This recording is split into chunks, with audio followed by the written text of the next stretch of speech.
Hello friends, welcome back to SK guidance channel. आज हम बात करेंगे government job after passing your 10th class. ये वीडियो काफ़ी इंपॉर्टेंट रहेगी फ्रेंड्स और बहुत ही हेल्पफुल होने वाली है उन कैंडिडेट्स के लिए जिन्होंने 10th पास आउट किया हुआ है और वो एक अच्छी जॉब सर्च कर रहे हैं और चाहते हैं कि उनका करियर ग्रोथ काफ़ी अच्छा हो। इस वीडियो में मैं वेरियस सेक्टर्स की बात करूंगी जो कि 10th के बेसिस पे कैंडिडेट्स को रिक्रूट्स करती हैं। उनकी एलिजिबिलिटी क्राइटेरिया क्या है, सैलरी क्या वो ऑफर करते हैं, आपका करियर ग्रोथ कैसा रहेगा, ये सारी चीज़ें हम इसमें डिस्कस करेंगे। और इसमें मैं आपको एक बोनस टिप भी दूंगी जो आपके लिए काफ़ी हेल्पफुल रहेगा आपकी करियर ग्रोथ के लिए। So if you are interested, आप ये पूरा वीडियो देखिए। ओके, चलिए स्टार्ट करते हैं।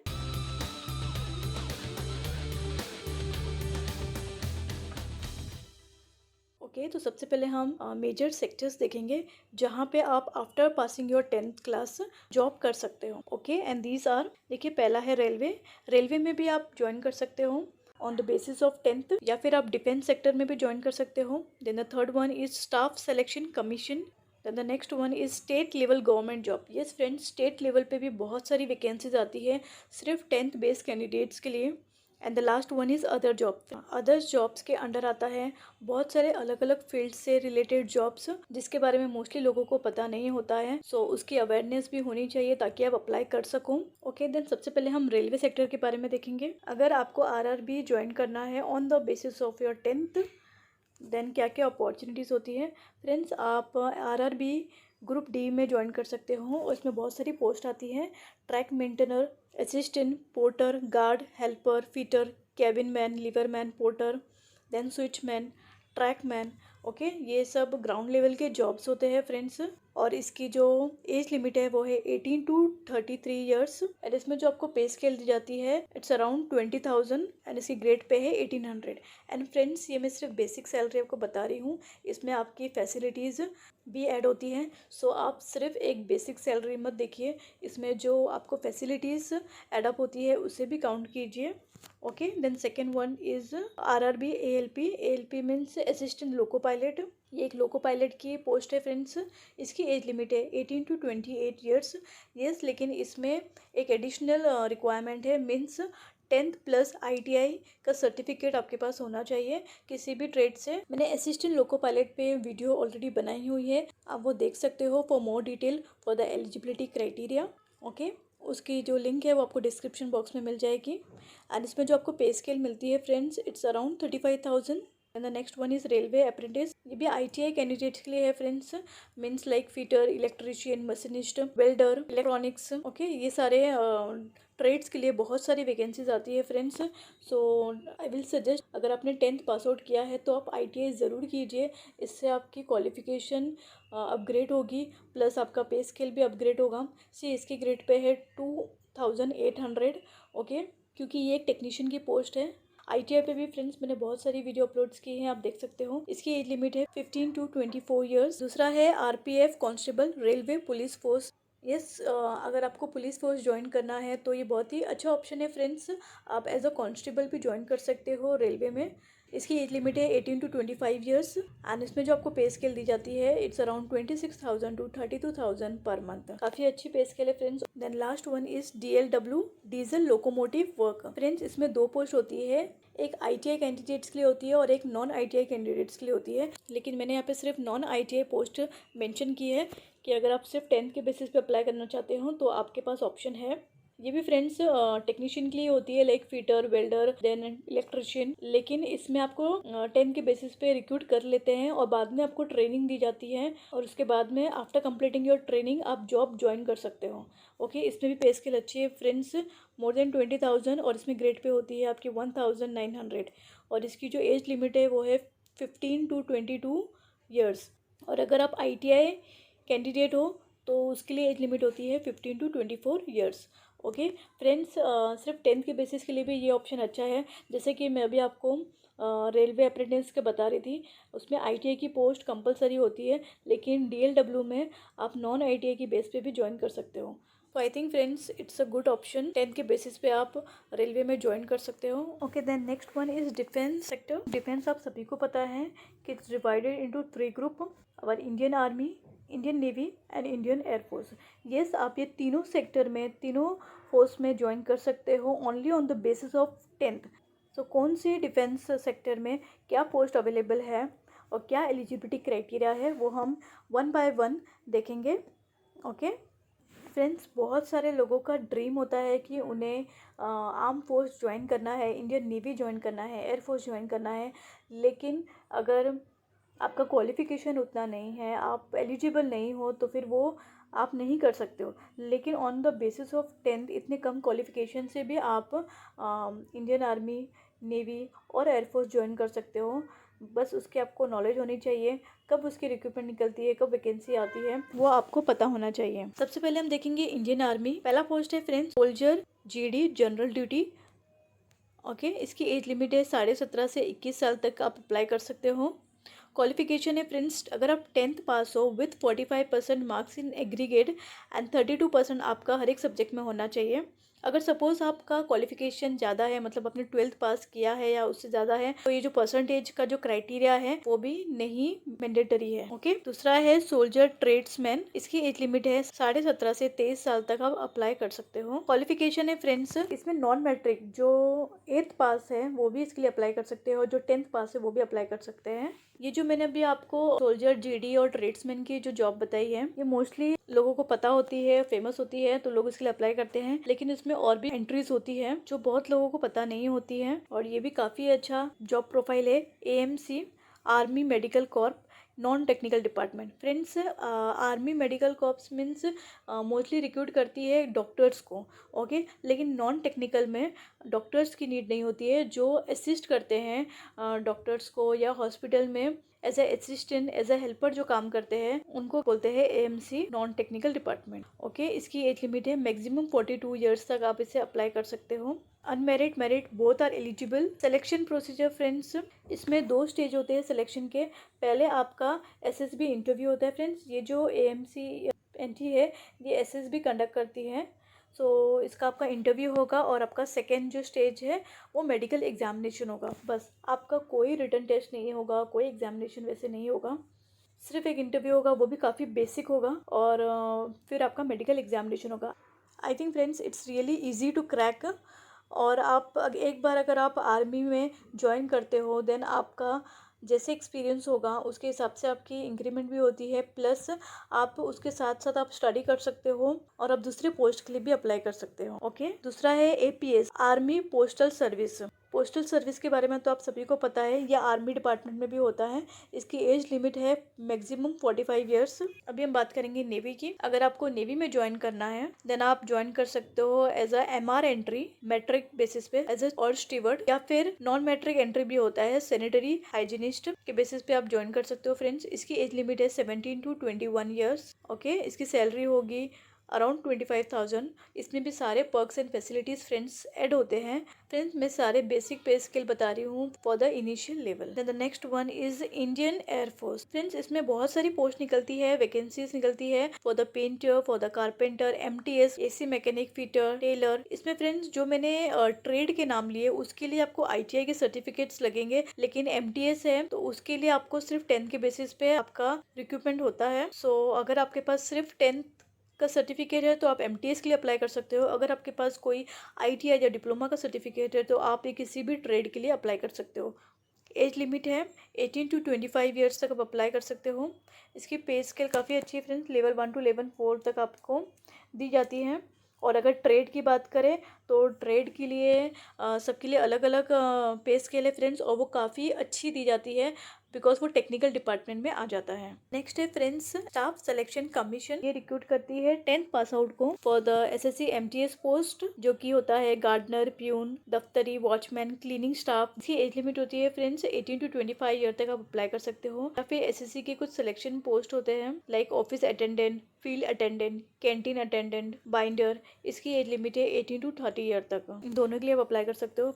एक और पोस्ट है फ्रेंड जो कि एसएससी कंडक्ट करती है, और वो है SSC GD constable exam which is a national level exam. Okay और ये कंडक्ट करती है staff selection commission to recruit a candidate for the post of constable, general duty and rifleman. GD constable के बारे में हम इन डिटेल देखेंगे friends. SSC GD exam is conducted for various post, BSF, border security force, CISF, central industrial security force, ITBP, Indo Tibetan border police force, IGPP constable selection procedure friends देखते कैसा होता है। इसमें सिर्फ आपका documentation होगा friends, physical standard test होगा, medical exam होगा, दैट्स इट। इसमें आपका कोई रिटन टेस्ट नहीं होता है फ्रेंड्स।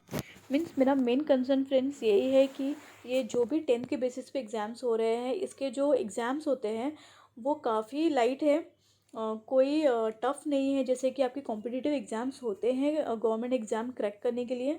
काफ़ी इजी है, बहुत सारे डायरेक्ट रिक्रूटमेंट्स भी हो रहे हैं, तो आप इसके लिए ज़रूर ट्राई कीजिए। Then SSB Sashastra Seema Bal, then CRPF constable GD in central reserve police force, then ARES rifleman GD in Assam rifles, then the next one is SSF Secretariat Security Force, and the last one is NIA National Investigation Agency। Okay friends, ये various post है constable की अलग अलग department में। इसके जो as limit है friends, it's 18 to 23 year तक आप अप्लाई कर सकते हो। और इसकी पे स्केल होती है फ्रेंड्स अराउंड 21,700 to 69,000। जी फ्रेंड्स, आप देख सकते हो डिफेंस सेक्टर में जैसे मैंने आपको बताया है कि मल्टीटास्किंग स्टाफ के लिए होता है, जो कि ग्राउंड लेवल पे होता है, लेकिन उसकी सैलरी काफ़ी अच्छी पे कर रहे हैं, more than 20,000 with additional facilities.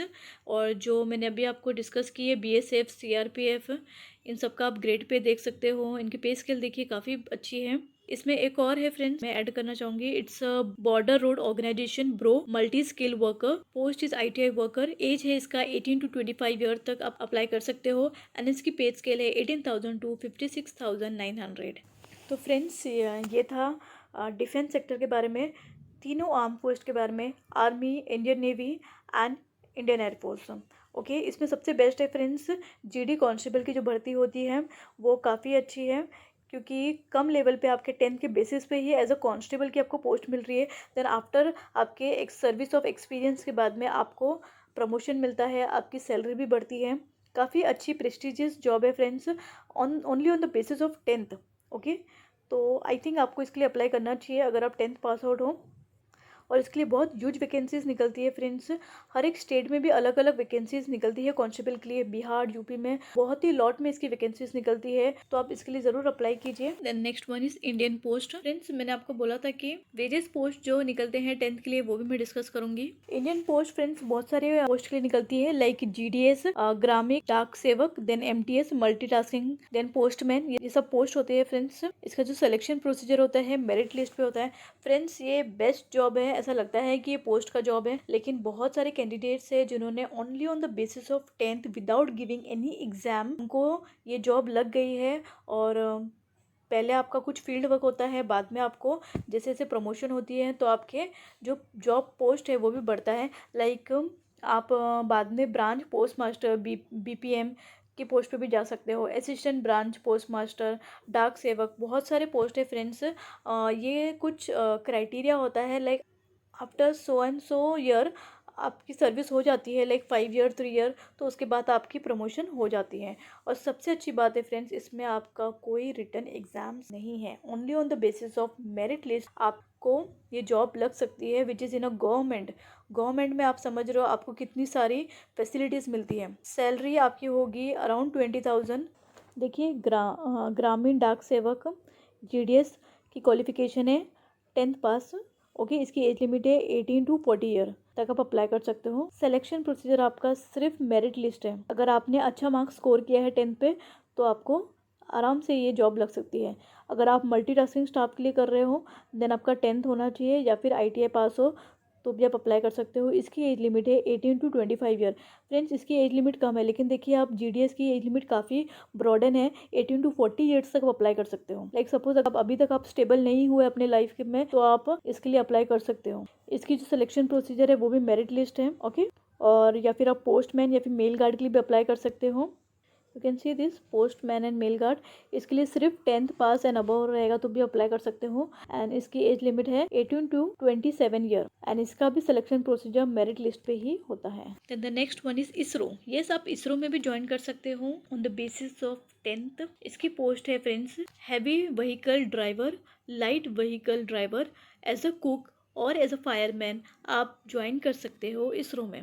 इसकी एज लिमिट होगी 35 year for driver and cook post के लिए। 25 ईयर तक आप अप्लाई कर सकते हो अगर आपको कैटरिंग अटेंडेंट या फिर फायरमैन की पोस्ट के लिए जाना है। देन पे स्केल है इसकी heavy and light vehicle driver के लिए अगर आप कर रहे हो या फिर कुक या फिर फायरमैन के लिए कर रहे हो तो इसकी पे स्केल आपको मिलेगी अराउंड 20,000 टू 63,200, बहुत ही अच्छी सैलरी ऑफर कर रहे हैं फ्रेंड्स। अगर आप कैटरिंग अटेंडेंट के लिए ज्वाइन करते हो तो इसकी सैलरी होगी अराउंड 18,000 टू 56,900। और इसमें जो फैसिलिटीज़ मिलती है वो मैं यहाँ पे कुछ इंक्लूड नहीं कर रही हूँ, I am talking only on the basis of basic salary. Okay, और अगर सपोज फ्रेंड्स अगर आपके पास फायरमैन है या फिर कोई कोर्स जो डिपार्टमेंट है उसका नॉलेज नहीं है, तो आई थिंक उतना हमें एनरोल करना चाहिए और वो स्किल डेवलप करनी चाहिए और उसे वो सीखना चाहिए। इसका जो भी सर्टिफिकेट होगा वो ज़्यादा लाइक 2 साल 3 साल का नहीं होगा, उससे ज़्यादा तो नहीं होगा। आप उसके सर्टिफिकेट कोर्स करके आप इसके लिए ज्वाइन कर सकते हो। Okay, the next one is income tax department. Yes, आप इनकम टैक्स डिपार्टमेंट में भी ज्वाइन कर सकते हो as a multi tasking staff MTS। Age limit है 18 टू 25 ईयर्स। पे स्केल जो ऑफर होती है वो है 18,000 टू 56,900। ओके, देखिए फ्रेंड्स, ये मैंने आपको जो लेटेस्ट वैकेंसी निकली है उसी का प्रूफ दिया है, आप देख सकते हो। 15 post are there for inspector of income tax, tax assistant and stenographer and MTS। हमारा इंटेंशन है सिर्फ MTS। ओके, आप इस पे फोकस करेंगे क्योंकि हमें सिर्फ 10th के बेसिस पे अप्लाई करना है। So we will focus on only MTS के लिए कुछ कम वैकेंसी होगी क्योंकि टोटल 15 वैकेंसी है और इसकी लास्ट डेट है 30 सितंबर 2021 में। अभी भी आपके पास काफी टाइम है इसके लिए अप्लाई करने के लिए। लेकिन ये कहाँ पर है? Income tax in Odisha recruitment 2021। Okay, then the next one is 28 vacancy है, इसकी भी लास्ट डेट 30 है, लेकिन ये रिक्रूटमेंट है फ्रेंड्स इन लखनऊ, तो आप इसके लिए अप्लाई कर सकते हो। इसकी पे स्केल भी काफ़ी अच्छी है फ्रेंड्स, जैसे मैंने आपको बताया MTS में। Now we will talk about the state government जो जॉब निकलती है, जो वैकेंसीज आती है, लाइक यूपी पोस्टल सर्कल, जो अभी मैंने GDS की बात की, ग्रामीण डाक सेवक। ठीक है फ्रेंड्स, आप देख सकते हो ये उत्तर प्रदेश में वैकेंसी आई थी, मतलब स्टेट वाइज भी वैकेंसी आती है। कॉन्स्टेबल के लिए आती है, देन डाक सेवक के लिए आती है, देन जो टेक्नीशियन होते हैं, इलेक्ट्रिशियन, फीटर, इन सब के लिए भी स्टेट वाइज भी वैकेंसीज निकलती है और ये काफ़ी इजी होती है कंपेयर टू सेंट्रल गवर्नमेंट। इसकी वैकेंसी देखिए फ्रेंड्स, मैंने अभी आपको बताई थी, इट्स मोर देन 4,000। आपका जो क्वालिफिकेशन रिक्वायर्ड है वो सिर्फ 10th पास है। ओके, देन दूसरी है CSPHCL, Chhattisgarh state power holding company limited. Okay, ये पोस्ट का नाम देखिए, अटेंडेंट है और इसकी जो वैकेंसी है ये है 1200। इसकी भी क्वालिफिकेशन फ्रेंड्स सिर्फ 10th ही है। ओके, तो ऐसे स्टेट वाइज वैकेंसी बहुत निकलती है फ्रेंड्स। अब आप अपने स्टेट के हिसाब से सर्च कर सकते हो और on the basis of 10th आप अप्लाई कर सकते हो। Okay, now we will talk about the bonus point. Friends, जो भी मैंने आपको अभी जॉब बताया है, अगर आप on the basis of 10th किसी प्राइवेट कंपनी में जाते हो तो आपकी सैलरी कम से कम 10,000 होगी, उससे ज़्यादा नहीं होगी। और इसमें जो आपका प्रमोशन होगा, जो करियर ग्रोथ होगा, वो भी कोई फिक्स नहीं होगा आपका। ओके, लेकिन अगर वही जॉब भले आप ग्राउंड लेवल पे ही कर रहे हो, लेकिन अगर आप गवर्नमेंट सेक्टर में ज्वाइन करते हो तो आपको पे स्केल तो बहुत ही अच्छी मिलती है, स्टार्टिंग से ही मोर देन 20,000। उसके साथ साथ ही आपको काफ़ी फैसिलिटीज़ मिलने लगती हैं और आपको एक प्रॉमिसिंग करियर मिलता है जो कि टेम्परेरी नहीं होता है, परमानेंट होता है। और इसमें एक अच्छी बात यह है फ्रेंड्स कि अगर आप एक बार गवर्नमेंट सेक्टर में किसी भी गवर्नमेंट जॉब में अगर आप एंट्री ले लेते हो तो आप इंटरनली भी आप अपना एजुकेशन चालू रख सकते हो। आपको अगर आगे की पढ़ाई करनी है, हायर एजुकेशन करना है, ओके, देन इंटरनली आपको जॉब में अपग्रेड करने के लिए काफ़ी आसानी हो जाएगी। और कोई भी जॉब वैकेंसी जो आती है वो पहले उनके एम्प्लॉयज़, गवर्नमेंट जो एम्प्लॉयज़ होते हैं उनमें डिस्ट्रीब्यूट होती है, बाद में वो बाहर डिस्ट्रीब्यूट होती है, उनके लिए अलग रिजर्व की जाती हैं। तो अगर आप अपना क्वालिफिकेशन अपग्रेड करोगे तो आपके लिए काफ़ी हेल्पफुल रहेगा ग्रो करने के लिए। आई थिंक फ्रेंड्स, मैंने जो आपको पोस्ट बताया है इनकम टैक्स के, इसरो के, या फिर आर्मी में जो आपको मैंने मेडिकल कॉप और for a non technical department and APS जो बताया है, DRDO है, HAL है, ये काफ़ी अच्छी पोस्ट है। और इसकी जो एज लिमिट्स बताए हैं वो काफ़ी अच्छी है, 40 ईयर्स, 45 ईयर्स। सो अगर आप अभी तक अपनी लाइफ में स्टेबल नहीं हुए हो और आपको गवर्नमेंट में एंट्री लेना है तो आई थिंक आफ्टर 10th आप ज्वाइन कर सकते हो। बिकॉज कोई रिटन एग्ज़ाम ज़्यादा नहीं है, कोई टफ एग्ज़ाम्स नहीं होंगे आपके, सिर्फ मेडिकल एग्ज़ाम, फिजिकल टेस्ट होगा आपका।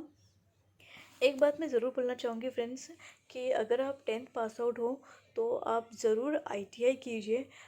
किसी भी ट्रेड से कीजिए जिसमें आपको इंटरेस्ट हो। जैसे अगर आपको इलेक्ट्रॉनिक या फिर as a electrician, motor vehicle, ऐसे बहुत सारी ट्रेड्स हैं जो कि ITI ऑफर करती है। तो आप अपने इंटरेस्ट के हिसाब से उसमें अपना कोर्स कर सकते हो। ये 2 साल के कोर्स होता है फ्रेंड्स, क्योंकि अगर आप सर्च करोगे जब भी कोई भी गवर्नमेंट जॉब, तो आपको फॉर अ ITI कैंडिडेट बहुत सारी वैकेंसीज मिलेगी और बहुत जल्दी जल्दी वैकेंसीज आती रहती है ITI कैंडिडेट्स के लिए। अगर आप गवर्नमेंट से करते हो तो उसकी फ़ीस वगैरह भी बहुत कम होती है और सिर्फ 2 साल का है फ्रेंड्स, आप इजीली इसे कर सकते हो। ये वीडियो से आपको काफ़ी नॉलेज मिला होगा कौन कौन से एरिया है आपके लिए। अगर आपको कोई क्वेरी है तो कमेंट कीजिए, मैं डेफिनेटली आंसर करूँगी। एंड अगर आपको ये वीडियो थोड़ी भी हेल्पफुल लगती है तो इसे ज़रूर लाइक कीजिए, शेयर कीजिए अपने फ्रेंड्स के साथ में, एंड सब्सक्राइब कर लीजिए मेरे चैनल को ऐसे कोर्सेज से रिलेटेड वीडियोज़ के लिए, जॉब से रिलेटेड वीडियो के अपडेट्स के लिए। Okay, thank you so much friends for watching this video. All the best.